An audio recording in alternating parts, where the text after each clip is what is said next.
예, 반갑습니다. 경기대 무역학과 임종화입니다. 앞에서 이용남 교수님 너무 훌륭한 발제 해주셔서 이렇게 발제자가 너무 잘하시면 뒤에 이제 토론을 맡는 사람이 조금 이제 상대적으로 너무나 좀 부담을 많이 갖습니다.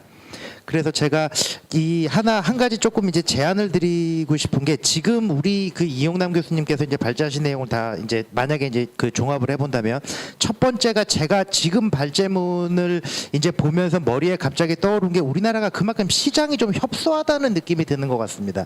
그래서 어떤 테마가 하나가 크게 잘 왔을 때 그게 삽시간에 퍼져버리는 겁니다. 그리고 그렇다고 우리가 소비 시장이 작은 거는 아니죠. 세계 10대 경제 대국이고 굉장히 훌륭한 선진국가기는 하는데, 정말 제대로 잘 만들어진 소재 하나가 대중한테 먹혔을 때 어떤 그림이 그려지느냐가 굉장히 이제 여기에서 나오는 이제 이용남 교수님이 다르게 이제 속으로 이제 말씀을 하셨던 것 같은데, 정말 정권 바뀌면 여기 오늘 오신 분들 다 위험한 그런 상황이 될 수도 있을 것 같습니다. 또 한 가지가, 두 번째 제가 이 머릿속에 들어왔던 게, 좌파 정권이라고 하는 게 지금 우리 이제 이용남 교수님께서 그 김 DJ하고 그 이제 노무현 정권의 문예 인사들한테 그 예산 퍼주기, 참 그게 정말, 제가 팩트 체킹을 해보진 않지만 저는 그걸 맞다라고 생각을 하는데, 그렇기 때문에 더더욱 자본을 움직이는 CJ 같은 회사도, 혹은 거기에서 뭔가를 뜯어내려고 하는 구성원의 주체들도 뭔가 자기네들의 이념적인 코드를 미리 가지고 영화를 만드는 것은 아니냐라고 했을 때, 이미 여기서는 싸움이 끝난 겁니다. 더 여기에서 움직일 그런 게 없는데, 지금 오늘 조우석 기사님께서 왜 안 나오셨는지 모르겠는데, 예전에 조우석 기사님께서 한번 이런 말씀을 하신 적이 있었어요. 우리나라가 예를 들어서 뭐 문학계를 얘기를 하는데, 문학계가 이렇게 좌편향이 된 이유 중에 하나는 뭐냐, 이미 문학계라고 하는 것은, 문예라고 하는 것 자체가 2차 산업이라고 하는 것에 나오는, 무슨 2차 산업은 이제 산업화와 공업화를 통해서 이제 그 고용을 창출을 해서 이제 자본을 극대화하는 거죠. 그 다음에 이제 이 문화예술같이 3차 산업, 소비 중산층이 만들어지고 소비 계층이 형성이 되면서 나오는 게 그 3차 산업이 되는데, 그 3차 산업이 나오기 이전부터 문화예술 쪽은 이미 열의자 입장에, 뭐 좌편향이라고 그거를 얘기를 하지는 않겠습니다. 열의자 입장에 감성적인 동정심을 끌어내는 그쪽에 포커스를 맞추고 있었는데, 그게 80년대, 70년대 말 걸치면서 우리나라가 3차 산업으로 넘어가면서 소비가 극대화가 되면서부터 아이러니하게도 그게 이제 시장에서 이제 나타난 겁니다. 그게 대중한테 먹히게 돼 있는 거고, 참 그런 것을 보게 됐을 때는, 어떻게 보면은 만약에 8차에서 우리 이제 최공재 감독님께서 이 발제를 하시게 된다면, 에드와르트 베른슈타인이라고 하는 사람이 자본주의와 시장경제 사회에서 어떻게 사회주의 활동이라고 하는 것을 해야만 하는지에 대해서 얘기를 한, 그런 좀 이념적인 부분으로도 한번 다뤄도 괜찮을 것 같습니다. 에드와르트 베른슈타인 이 살아 돌아온다고 한다면, 대한민국처럼 완벽하게 사회주의, 자본주의를 기본 바탕으로 하고 있는 사회에서 사회주의를 성공을 시킨 문명은 없구나, 그런 국가나 그런 형질을 가진 그 공동체는 없구나라고 하는 것을 이제 그 배경에 깔면서, 제가 여기에서 이제 이 여러분들 19페이지 보게 되면은, 국뽕, 이제 사실관계마저 비아냥되는 문화계의 시건방짐에 돌을 던져라라고 이제 제목은 잡아봤는데, 제목 딱 보시면은 이제 제 최 감독님 저서를 살짝 패러디를 한 거고요. 이 경제학자들을 괴롭히는 언제나 이제 화두가 있습니다.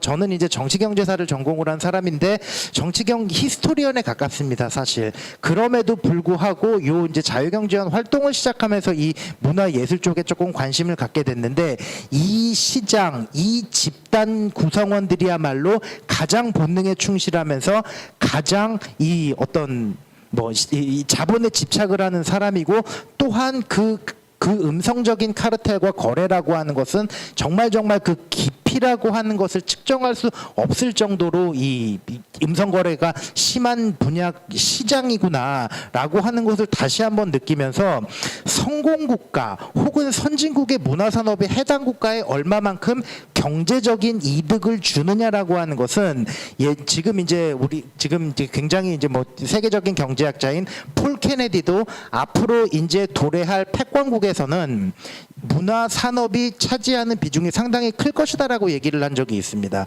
그런데 지금 가만히 한번 따지고 보면은 문화 산업을 통해서 패권을 제대로 잡고 있는 나라가 미국 이외에 딱히 생각나는 나라 그렇게 많지는 않은 것 같습니다. 그 문화 산업이라고 하는 게 매스미디어를 국한시킨다면 그렇습니다. 물론 이제 무슨 뭐 이제 그 깐소네라든지 아주 이제 고급 문화로 들어가면은 이 서유럽의 콘스트들이 많이 나오기는 하는데 13세기부터 20세기까지 몽골과 영국의 패권을 보게 되면은 몽골이 가지고 있는 종교 개방성 혹은 영국이 가지고 있는 고도의 이제 개방 경제라고 하는 게 문화 산업으로까지 승화를 시켰느냐 안 했느냐라고 하는 것에 대해서는 항상 논쟁거리가 있기 때문에 오늘날 미국의 위치라고 하는 것은 뭐 두 번 설명을 할 필요도 없을 것 같습니다.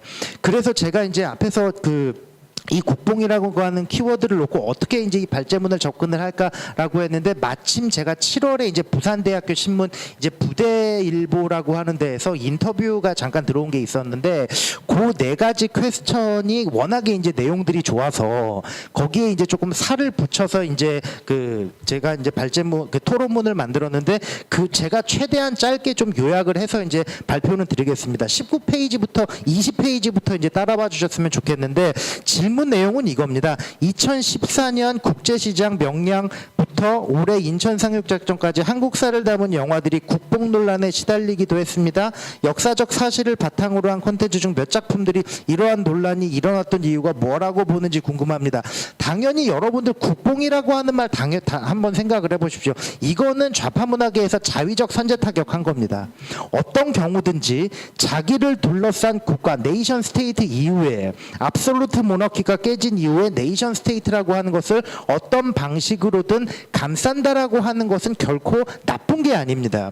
이게 국가를 사랑하는 것이 뽕을 맞았다라고 하는 의미는 오늘날 대한민국을 건국한 사람들에 대해서 근대사에 대한 기본적인 혐오가 깔려있는 매우 질 나쁜 표현입니다. 그래서 과거 나치 히틀러 정권이 독일 대중의 이제 분노를 극대화를 끌어올려 집권을 하는데 성공을 하죠. 예를 들자면 뭐 히틀러가 쿠데타로 집권한 게 아니죠. 아주 정상적인 방법을 바이마르원법 교체를 해가면서 이제 그 1차 세계대전 패전에 있는 아주 이제 이 절망에 빠진 사람들한테 선동을 하면서 이제 집권을 했는데 국뽕이라고 하는 것은 거기에서 나왔던 선전 선동 영화들의 대표적인 사례가 그런 것들을 국뽕이라고 얘기를 할 수가 있겠습니다. 대표적으로 김정일이라고 하는 독재자의 여러분들 직업은 뭐였습니까? 이 사람이 영화 감독이었지 않습니까? 노동당 선동부에. 그렇다면 국제시장이나 인천상륙작전 같은 게 과연 국뽕이냐? 물론 심파적인 요소가 있기 때문에 싫어하시는 분들은 있을 겁니다. 그러나 그것은 어디까지나 표현의 이제 문제이지 역사적인 사실을 토대로 비교적 객관적으로 표현한 인천상륙작전이나 혹은 심파적인 요소를 섞어서 이제 사실 그거는 저는 이제 그 포레스트 검프의 한국판이라고 생각을 하는데 그것을 국뽕이라고 얘기하면은 뭐 변호인 같은 경우에는 그 노무현 우상화 작업이라고 얘기할 수도 충분히 있는 거라고 저는 생각을 합니다. 현재 대한민국의 일반적인 여론이라고 하는 게 국가를 발전시키는 데에 공헌을 했던 사실상의 산업화 세력이라고 하는 사람들에 대해서 제대로 표현한 것은 제가 지금 한 10년 동안 MBC 드라마 뭐 영웅시대 정도 근데 그것도 워낙에 좀 호불호가 많이 갈렸죠.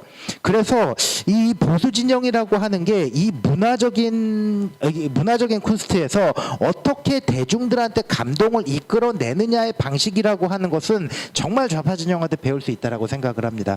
그러나 또 뒤집어서 본다면 약간 여리자의 입장에서 언제나 동정이 갈 수밖에 없다라고 본다라고 한다면 여기에서 보통 머리를 잘 굴리지 않으면 지금 저는 여러분들도 다 지금 이 발제문이나 앞에 그 발제자의 말씀을 대강 들어보시면은 여기에서 어디에서부터 찌르고 들어가야지 이 상황을 역전을 시킬 것이냐라고 하는 게 아마 전혀 보이지 않을 겁니다.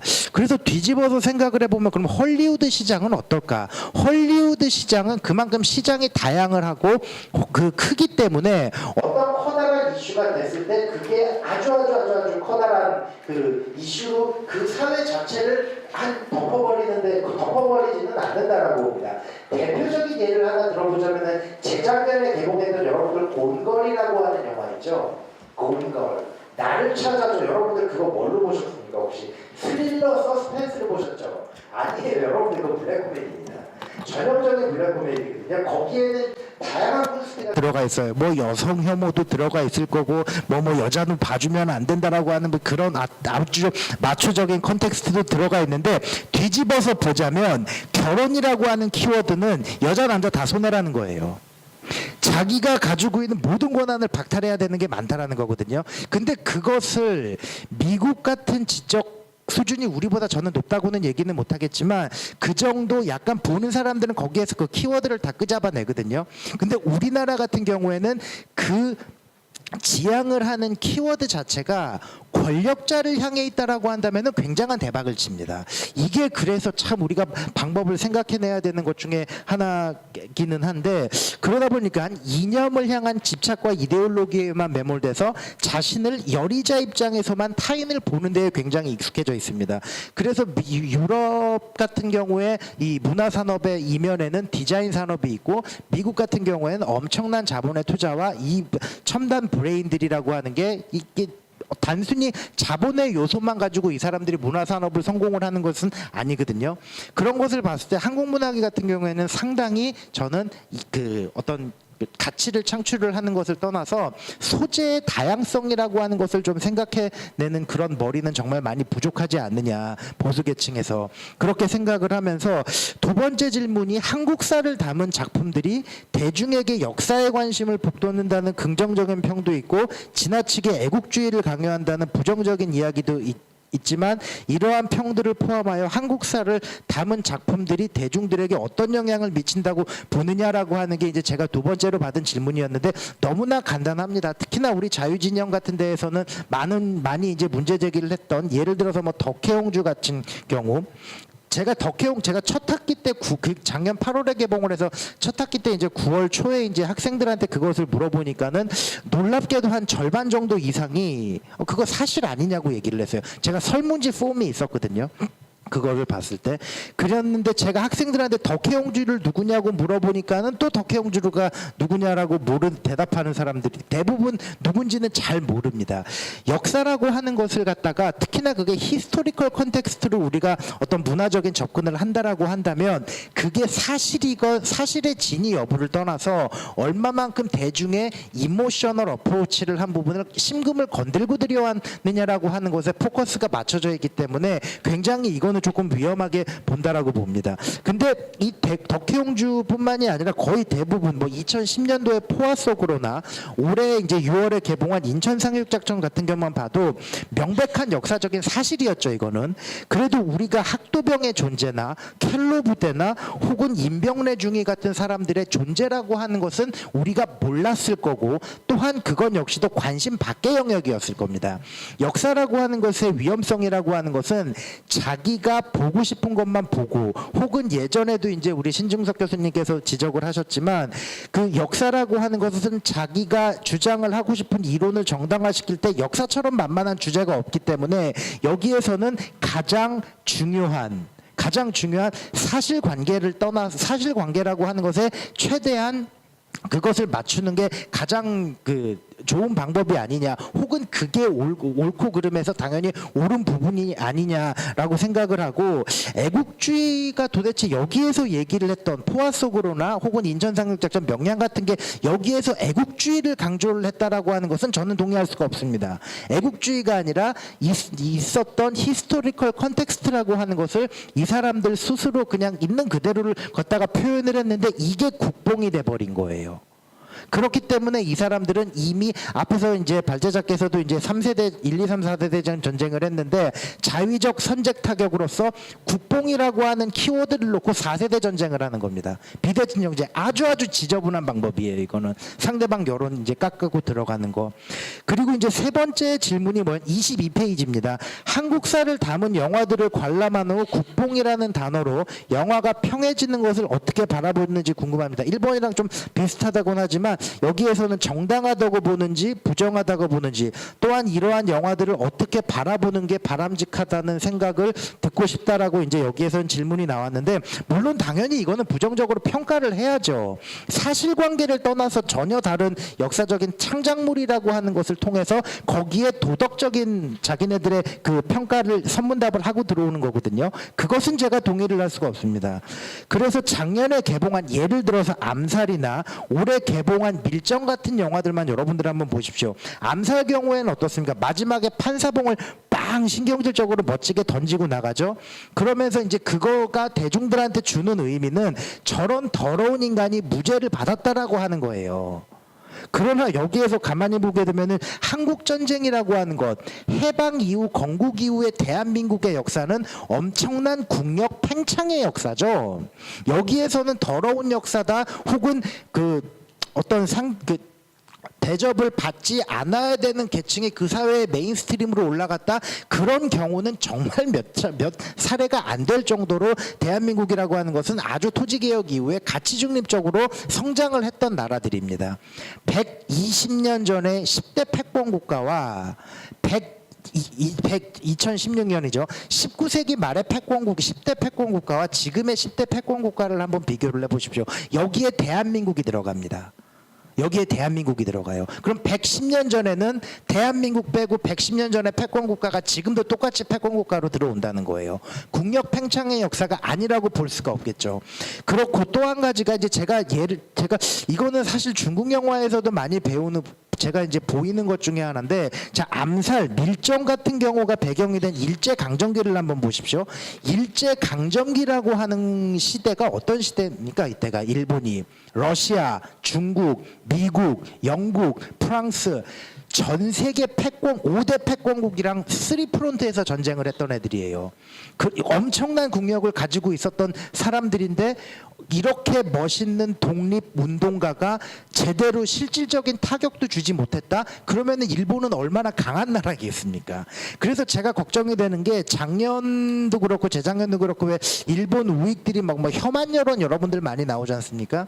혐한 여론만 여러분들 딱 보게 되면은 이 사람들은 자기네들이 이렇게 강했다 혹은 이렇게 강할 것이다라고 하는 것을 타인의 눈으로 검증을 받고 싶어 하는 거예요. 지금 일본 우익들은. 이거는 오히려 이런 밀정 같은 영화는 이게 애국 영화입니까? 이게 오히려 그런 우익들의 감성을 자극해줘서 우리는 이렇게 한때 5프론트에서 패권국이랑 싸웠는데 게다가 요렇게 잔챙이들, 멋있는 잔챙이들도 때려잡았다.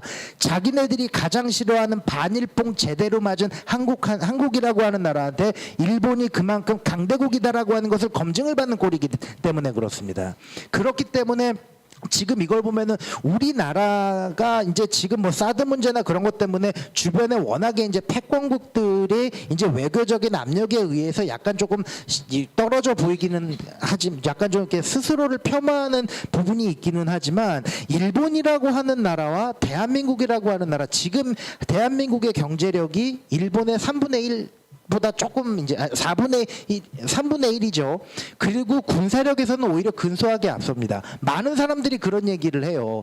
야, 일본은 제대로 뭐 그 군비 경쟁 안 들어와서 제대로 군비 경쟁하면은 우리 빚잽도 안 된다, 비교도 안 된다라고 하지만은 사실상 이 그 평화헌법에 묶여가지고 군비 경쟁에 제대로 박차를 가하지 못하는 거는 대한민국도 마찬가지입니다. 지금 여기서 여러분들 다 그 문화예술 분야에서 이 지대 추구 행위자들의 나쁜 짓을 다 보셨지 않습니까?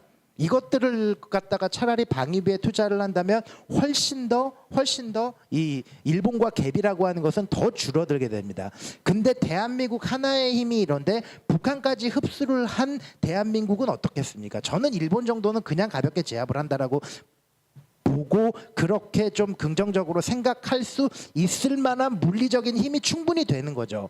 그렇기 때문에 국뽕이라고 앞에서 얘기했던 것들은 국뽕이 아니라 대한민국 이후의 팽창의 역사라고 하는 것을 어떻게 우리 스스로 보수 진영에서 표현을 해야 되는지의 문제가 나오는 겁니다. 거기에서는.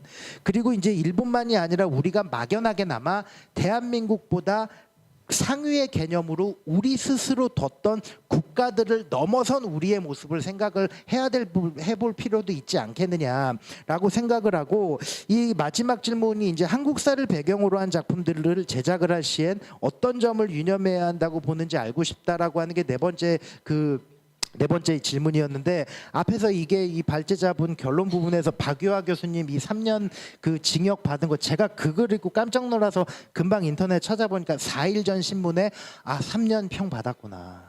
3년 선고 이거 받았구나라고 해서 깜짝 놀랐습니다. 이 남정옥 교수님한테 제가 이거 써서 이거 진짜냐고 막 그 메시지를 보내고 그랬었는데, 이거 보고 참 참담한 게, 지금 만약에 이 판결을 내린 사람이 어떤 분인지는 모르겠지만 박유하 교수님이라고 하시는 분은 사실 보수가 아니세요. 이분 경향 한겨레랑 친한, 이거 좀 약간 좀 진보 성향, 뭐 좌파는 아니지만 진보 성향의 그 학자입니다. 근데 이분이 이제 제국의 위안부를 통해서 이제 여기에서 제국의 위안부를 통한 그것 때문에 소송이 걸려서 지금 3년 지금 징역을 받은 것 같은데, 지금 문화 예술적인 측면뿐만이 아니라 그러한 메타포라고 하는 게, 우리가 앞으로 조금 주제를 다르게 보자면 실증주의 역사관을 얘기를 하는 모든 사람들은 전부 유죄가 됩니다. 이거 아주 특이한 경우예요. 그래서 지금 조금 다른 이제 우리나라 국사학계에 대해서 짧게 이제 조금 그 설명을 하자면, 앞으로 대한민국의 국사학계는 투 프론트로 갑니다. 실증주의의 이영훈, 역시나 실증주의지만 약간 이모셔널 어프로치를 한 그 이태진 교수, 요 두 분 다 서울대 이제 경제학과하고 이제 이 국사학과에 계신 분인데, 요 투 프론트로 가는데 굉장히 특이한 게 뭐냐면요, 이영훈 교수님은 보수 쪽에 계실 뿐만 아니라 철저히 이분은 실증주의 역사관을 가지신 분이세요. 이태진 교수님 역시도 철저히 실증주의 역사관을 가지고 계신 분인데, 이분은 약간 조금 사실상 요 민족주의 사관에 가깝습니다. 그런데 요 박유하 교수님은 어떤 분이냐, 저는 사실 뭐 좌파로 보겠습니다. 좌파 사상을 가졌는데 실증주의를 했기 때문에 이렇게 3년이 나와요. 이것은 여기에서 이렇게 판결을 한 사람들이 얼마만큼 축적된 역사관이라고 하는 것을 가지고 판결을 내렸는지의 문제도 됩니다. 그러면은 무슨 얘기냐, 광장이라고 하는 것, 문화적인 영역이 실무법이라고 하는 것까지 지금 깨고 들어오는 상황까지 왔다는 거예요. 저는 이걸 굉장히 슬픕니다. 박유하 교수님은 우리 지금 여기 앉아 계신 분들과 정치 이념도 맞으시는 분이 아니에요.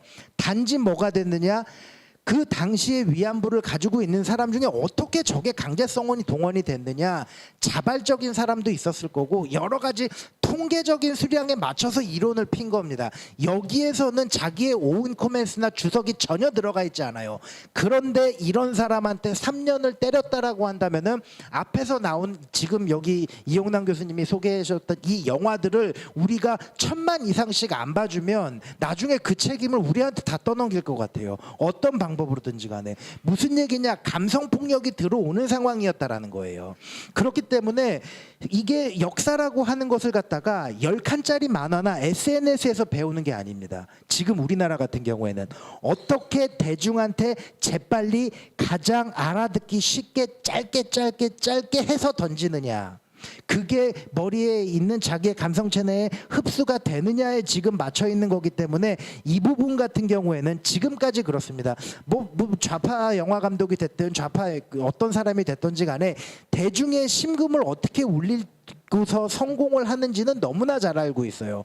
그렇다라고 한다면은 지금까지 대한민국 건국 이래로 국력 팽창을 해서 오늘날 10대 강대국을 만들었던 그 중간에 있었던 산업화의 세력, 혹은 그 다른 이제 2차 산업을 성공을 시킨 그 주체 세력에 대해서도 우리가 손을 대고 좀 그 스토리텔링을 해야 되지 않느냐라고 하는 좀 이제 짧은 결론을 내면서 제 부족한 토론은 마치도록 하겠습니다. 감사합니다.